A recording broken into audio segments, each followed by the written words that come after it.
안녕하세요. 안녕하세요. 21세기 사람 중심의 정치를 말한다 시간입니다. 오늘 이 시간 스페이스 민주주의 김현진 대표님 모시고 이야기 나눠보도록 하겠습니다. 안녕하세요. 네, 안녕하세요. 네, 먼저 대표님, 먼저 스페이스 민주주의 단체 소개 먼저 부탁드릴게요. 네, 저희는 민주주의의 담론이 살아 숨쉬는 공간을 만들어 보겠다는 그 뜻으로 시민들이 모여서 만든 단체인데요.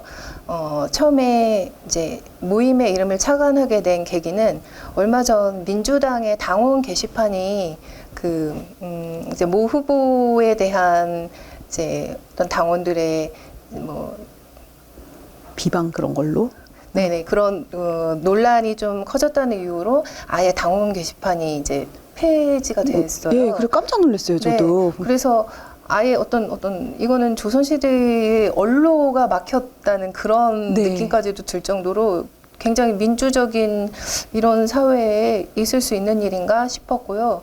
그래서 거기에 굉장히 이제 저도 당원으로서 속상하고 또 이제 당원분들께서 그러니까 우리가 민주당원으로서 말을 할 수 있는 공간 자체가 사라졌구나 하는 자괴감이 들어서 그렇다면 우리가 말하고 싶은 내용, 담론들 그리고 그런 활동들을 좀 만들어보자 그런 공간을 만들어보자 하는 의미에서 만들게 되었습니다. 아, 네. 아, 당원 게시판 닫힌 부분에 대해서 화가 많이 나셨었구나. 네.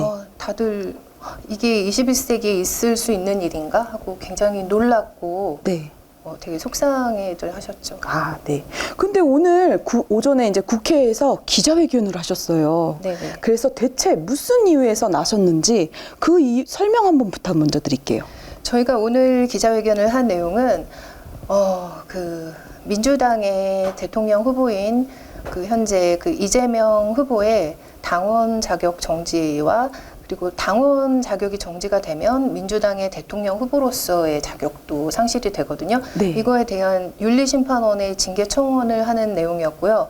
저희 당원들께서 1028분께서 직접 징계 청원서를 써주셔서 현장에서도 받기도 했고 또 온라인으로 뭐 카톡과 이메일로 보내주신 그 내용들을 다 취합을 해서 그렇게 많은 분들께서 징계 청원을 넣었는데요. 그 이유에 대해서는 지난 민주당의 경선 과정에 대해서 굉장히 불공정한 운영이 진행이 되었거든요. 네. 근데 이재명 후보 같은 경우에는 그분은 민주당 강령, 당원, 당규, 윤리 규범에서 말하고 있는 모든 자격에 다 미달하신 분이에요.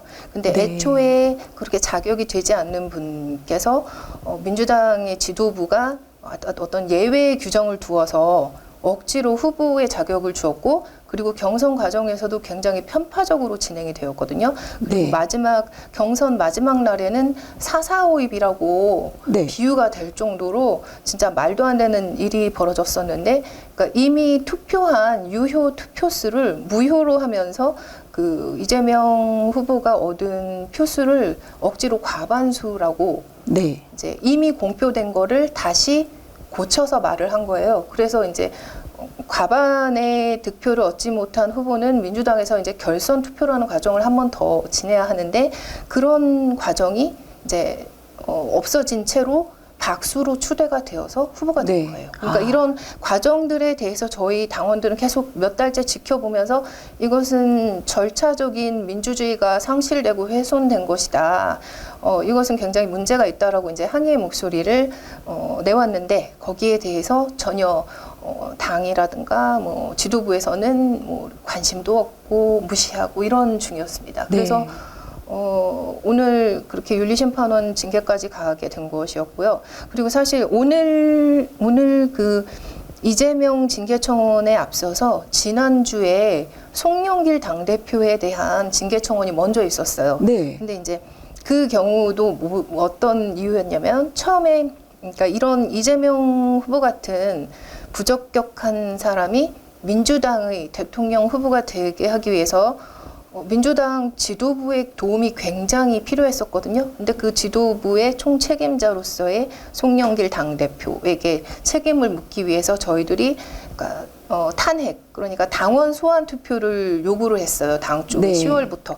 근데 당에서는 계속 당원들 요구를 묵살을 하고 양식이라든지 절차라든지 이런 것들을 전혀 뭐 준비가 계속 이제 지연되고 있다고 계속 네. 그렇게 하고 들어주지 않던 상황이었어요. 근데 송영길 당대표를 탄핵할 수 있는 시한이 당대표 선출일 6개월 이후부터 그다음에 내년 대선일 60일 전까지 그래서 올해 11월 2일부터 내년 1월 8일까지거든요. 네. 딱 2달 정도의 기간인데 이미 지금 2021년이 거의 다 끝난 시점인데 아직까지도 절차가 준비가 안 된 거예요. 그래서 저희가 어쩔 수 없이 그렇다면 당내에서 현재 징계를 할 수 있는 두 번째 수단이 윤리심판원에 징계 청원을 제소하는 방법이 있었기 때문에 그때 한 23,480명의 그 당원분들이 그 송영길 당대표는 탄핵을 해야 한다라는 그 네. 강력한 의지로 보여주는 그 서명을 해주셨거든요.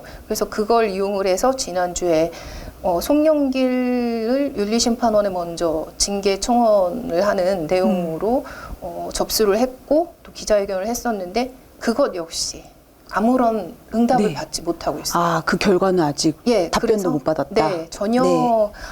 아예 응답- 무시되고 있는 네, 상황인 그렇습니다. 건가요? 그래서 오늘 이제 기자회견에서 그 이재명 대통령 후보의 당원 자격 정지와 그리고 대통령 후보 취소에 대한 그런 윤리심판원의 징계 청원을 넣는 것과 동시에 지난주에 이제 송영길 당대표 징계 청원을 넣었던 거에 연장선상에서 당내에서 자정작용으로 잘못된 것을 바로잡지 못한다면 그 다음엔 당원들이 어쩔 수 없이 외부로 해결의 방법을 찾아야겠다 해서 송영길 당대표 직무정지 처분을 가처분 소송을 내기로 네. 했고요. 그래서 오늘부터 소송인단을 모집하려고 합니다. 아, 오늘부터 소송 걸 준비 작업 들어가시는 네네. 거고 혹시 그럼 징계 청원서는 지금 낸 상황인 건가요? 네, 송영길 당대표 징계 청원은 이미 일주일 전에 냈고 냈고요. 일주일 전에 그리고 오늘은 이재명 징계 청원서를 접수를 했습니다. 접수를 하고 오셨어요. 네네. 네. 근데 지금 사실 그 민주당 탈당하시는 분들도 지금 꽤 나오고 계시거든요. 네. 그래서 여러모로 분위기가 안 좋은 것 같은데 대표님이 보시기에 지금 민심은 어떻다고 보세요? 민심은요, 민주당에 대해서 굉장히 안 좋다고 생각을 해요. 사실은, 저는 지난 봄에 있었던 그 보궐선거 때부터 예고가 됐다고 보는데요. 네. 연장선으로 보세요, 네. 이번 대선도? 그래서 진짜 민주당이 정말 정신을 차리고 똑바로 하지 않으면 어렵겠다라는 좀 걱정을 하고 있었는데 이번 경선 과정에서 진행이 되는 내용을 보고는 진짜 이대로 되면 네.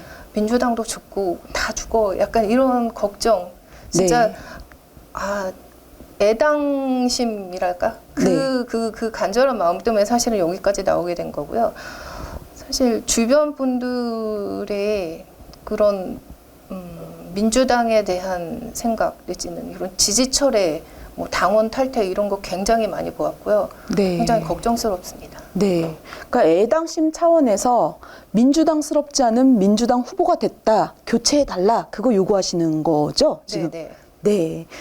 지금 오늘도 그 이재명 대선 후보 교체하라 외치셨는데 이재명 대선 후보 가장 큰 불만은 무엇인지, 무엇이 문제라고 생각하시는지. 이재명 후보는 어떤 잘 알려진 내용이요. 이재명은 합니다라는 슬로건이잖아요. 네. 근데 이재명 후보가 진짜로 무엇을 했는지 말을 해보라고 하면 거기에 대해서 정확하게 말씀을 하지 못하실 거예요. 그리고 네. 그러니까 그분은 계속 반복적으로 프로파간다에 의해서 자기의 지지율과 뭔가 했다는 것을 거품을 쌓아 올리신 분 같아요. 그런데다가 어떤 윤리적인 차원에서도 개인적인 차원에서도 본인 스스로도 전과 사범 굉장히 또 그 전과의 내용도 굉장히 지저분한 전과잖아요. 음주운전부터 뭐 무고에다가 막 이런 정말 네. 잡범 수준의 정말 네. 우리나라가 문재인 대통령님 덕분에 솔직히 굉장히 국격이 올라갔다고 생각하는데 이렇게 국격이 상승한 대한민국에 걸맞는 대통령 후보의 자격이 있는 사람인가 과연 생각할 정도로 본인의 자격이 굉장히 그렇고요. 그다음에 또 요새 계속 터져 나오고 있는 그 집안 네. 문제도 뭐 본인은 후보 본인은 뭐 자기 아들인데도 마치 꼬리 자르기를 하는 것처럼 네. 그런 식으로 행동을 하고 계시는데 이제 본인의 그 배우자인 김혜경 씨의 그 예전에 이제 해경궁 사건으로 많이 알려진 네. 그 SNS 댓글 사건. 네, 댓글 사건 그것도 그렇고요. 그다음에 그 이후에 그 지금 계속 나오고 있는 그 아들의 도박과 네. 뭐 약간 이런 불미한 뭐 성매매 문제 그런 것들 있잖아요. 의혹들 이런 것 자체가 후보 자체의 그 자격도 굉장히 문제가 심각한데 그 주변 가족마저도 굉장히 논란의 대상이 되는 그 분위기이기 때문에 더 그렇다고 보고요. 일단은 능력이 검증되지 않은 것, 그리고 그분이 주장하는 기본소득이라는 기본 정책 자체가 민주당의 강령에서 주장하고 있는 어떤 보편적인 복지를 지향하고 있는 그런 지향점과 전혀 상반된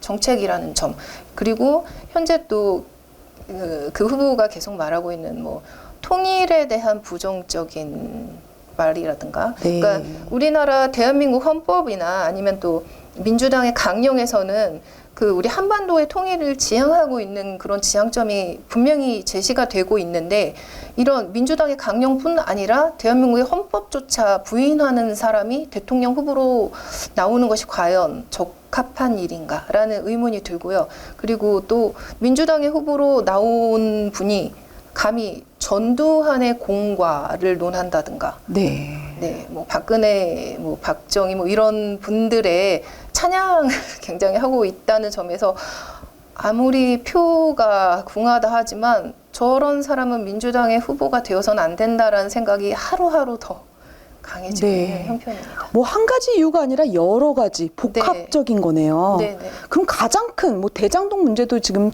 또 문제가 더 커지고 있는데 네. 뭐 가장 큰 리스크는 뭐라고 생각하세요? 이재명 후보의? 가장 큰 리스크는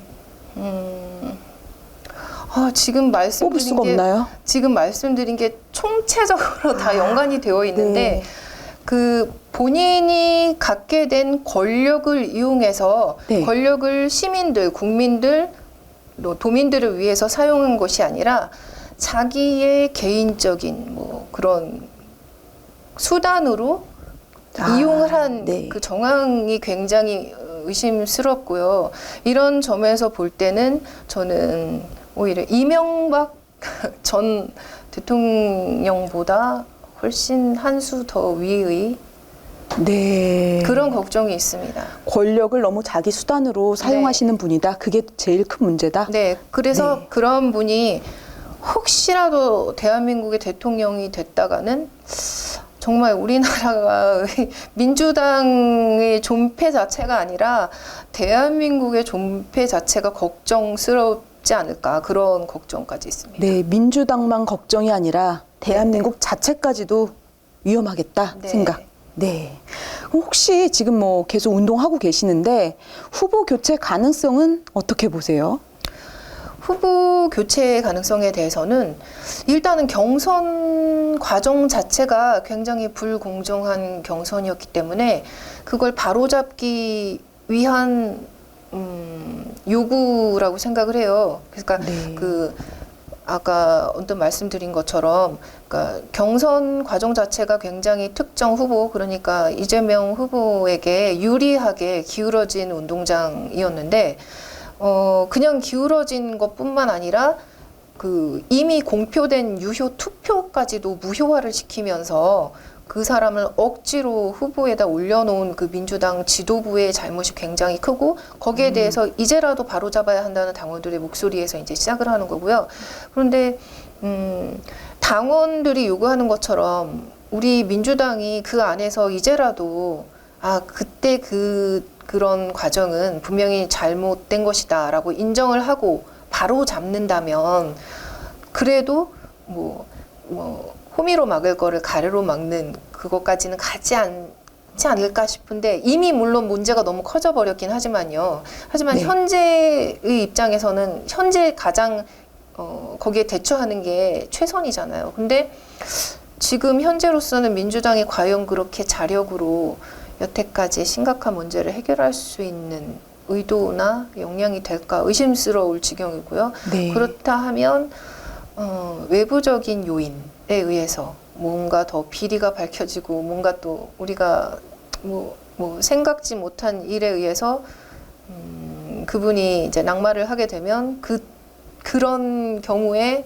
이제 후보 교체 내지는 이런 게 좀 대두되지 않을까 그렇게 예상은 하고 있고요. 제가 네. 그러니까 우선은 결선을 안 한 게 가장 큰 문제였네요. 보니까. 네, 맞습니다. 네. 잃어버린 결선 투표죠. 잃어버린 결선이었다. 네. 그런데 사실 좀 혹시 이재명 후보 측에서 이 얘기를 들으면 심기가 많이 불편할 것 같은데 네, 그러시겠죠. 보복 같은 거 두려움 없으세요? 오늘도 사실은 오전에 네. 제가 이제 징계 청원서를 어젯밤 뭐 새벽까지 계속 수합을 해서 그 종이로 저한테 써주신 분들은 종이로 해서 오늘 윤리심판원에 제출을 했고, 그다음에 이메일이나 카톡으로 보내주신 분들은 다 캡처본을 다 이제 중복 여부 다 걸러서 다 정리를 한 다음에 그 당의 그 윤리심판원 이메일로 이제 전송을 했는데요. 그 청원서를 보내주신 1028분 중에 한 분께서 저한테 오전에 네. 연락을 주셨는데, 지금 어제도 어떤 분이 또 돌아가셨잖아요. 네. 네, 김문기 그러니까 성남. 최근에 또 네. 다른 분도 또 중요한 어떤 그런 분이 또 돌아가셨고, 그렇죠. 그래서 어떤 그분 한 분 때문에 그분이 주위에 있는 너무 많은 사람들이 이렇게 막 목숨까지 잃고 하는 굉장히 무서운 상황인데, 이렇게 이재명이라는 사람에 대해서 징계 청원을 내는 우리들도 혹시 보복받는 것이 아닐까요? 하고서 네. 막 그런 얘기를 저한테 아침에 주셨더라고요. 그래서 저도 진짜 대명천지에 이런 말이 네. 가당키나 한가 굉장히 서글프기도 했고, 그래서 그분한테 만약에 보복을 당하더라도 제가 제일 앞장서서 대표로 지금 이 일을 추진을 했으니까 제가 가장 먼저 보복을 당할 겁니다. 그러니까 걱정하지 마세요. 이제 그렇게 했더니 이제 서로 막 제발 그런 일은 없어야 될 텐데 이제 그러고 왔는데요. 아침에 그런 문자를 받고 그런 얘기를 나누고서 이제 마음이 기자회견을 무거워지셨죠. 하고 하러 오면서 마음이 정말 무겁고요. 정말 솔직히 슬픕니다. 네. 어떻게 이렇게까지. 사실 두려움이 있음에도 불구하고 오늘 기자회견 하신 거거든요. 그렇죠? 네. 네. 그럼 듣기로는 이제 매주 토요일마다 집회하고 계시는 걸로 알고 있거든요. 네. 혹시 이번 주도 집회 여시는 건가요? 네, 그 집회는 이제 제가 주관을 하는 것은 아니고요. 그러니까 네. 저랑 같이 스페이스 민주주의를 하는 이제 같은 이제 동료분들께서 여의도 박수회라는 모임을 만드셨어요. 네. 그래서 이제 저는 주체는 아니고 이제 매번 개근하는 이제 참석자인데요. 네. 그러니까 그 집회가 시작된 이유도 4.4 5.2 때문이었어요. 그러니까 경선 과정에서 그렇게 불합리하게 불공평하게 진행이 됐는데 마지막 날에 유효 투표를 아예 무효로 소급을 시켜서 네. 우리한테 원래 약속되었고 보장이 되었던 결선 투표를 없앤 거에 대해서 4.4 5.2을 철회하라. 근데 이제 그 네. 당시에는 이제 10월 달에는 코로나 때문에 집회 신고가 어려웠어요. 그래서 집회 신고를 하지 못하고 구호를 외치질 못하니까 그러면은 4.4 5.2을 빗대서 우리가 박수를 4번, 5번, 2번, 4.4 5.2 해서 네. 그렇게 박수를 치는 4.4 5.2 박수회라는 약간 블랙 코미디처럼. 네, 이유가 뭐 있었군요. 그게. 그럼요. 네. 저는 이제 문파인데요. 네. 문파에서 이제 민주당을 사랑하는 문파인데, 저희들이 어느 정치에 대해서 관심을 가지고 이제 진화를 하는 과정에서 저희는 정치라는 게 그렇게 막 고리타분하고 막 뭐 아무나 할 수 없는 이런 게 아니라 우리 생활에 정말 가까이 있는 거라고 생각하고, 또 우리가 당원으로서 할 수 있는 일들을 즐겁게 했으면 좋겠다라는 생각을 했어요. 그래서 네. 그런 집회 같은 경우에도 딱 집회나 시위를 떠올리면 딱 이미지가 있잖아요. 떠오르는 네. 이미지처럼 막 경직되고 막 무섭고 폭력적이고 이런 게 아니라 굉장히 즐겁고 즐기면서 그러면서도 우리는 할 말을 다 하는 네.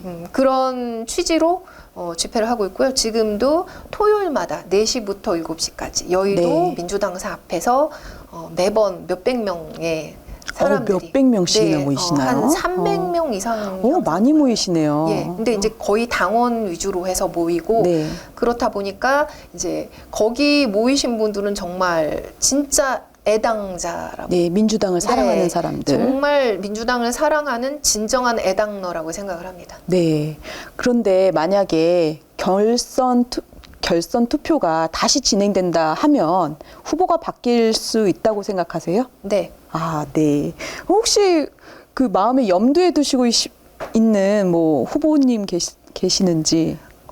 제가 계시나? 개인적으로 지지하기도 하고 그분의 뭐 역량이라든가 성품이라든가 모든 것에 이분이라면 우리나라의 대통령이 되시기에 충분하고 또 정말 걸맞는 분이라고 생각하는 분이 있어요. 그런데 그거는 이제 저의 개인적인 지지하는 바이고요. 그거를 뭐 제가 입에 담기에는 또 그분한테 혹시라도 누를 끼칠 수도 있고. 네, 말해줄 수는 없다. 누구 네. 있는데 말해줄 수는 없다. 네, 알겠습니다. 거기까지 하고 그럼 대표님 보니까 청년층이세요. 지금 청년층이 바라보는 정치권의 가장 큰 문제는 무엇이라고 생각하는지 너무 궁금해지는데요. 청년들이 바라보는 정치의 문제는 무엇보다 공정의 문제라고 생각해요. 공정. 그러니까 그 공정이라는 것이 서로의 입장에서 다른 계층 또는 다른 다른 나이대 이런 분들을 상대적으로 생각을 할 때 네.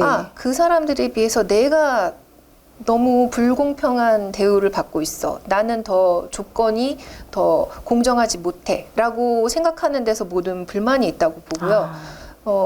거기에 대해서 가장 조금 더 활발하게 또 어필을 할 수 있고 자기 표현을 할 수 있는 게 아무래도 청년층이기 때문에 청년들의 목소리를 들어야 한다. 뭐 이렇게 조금은 더 관심과 이런 이슈가 되는 것 같은데요. 사실 청년층에서만 뭐 정치권에 대해서 문제가 있다고 보는 게 아니라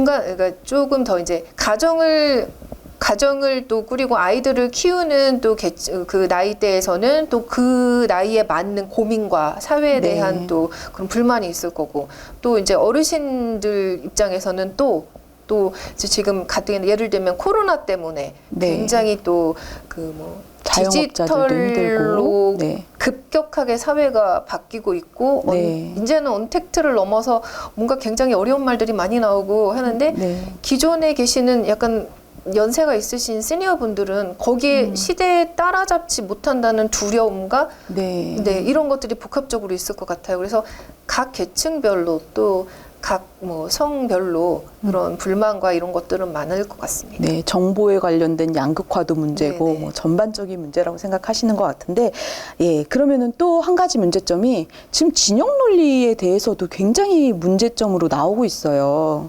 예, 그거에 대해서는 어떻게 생각하세요?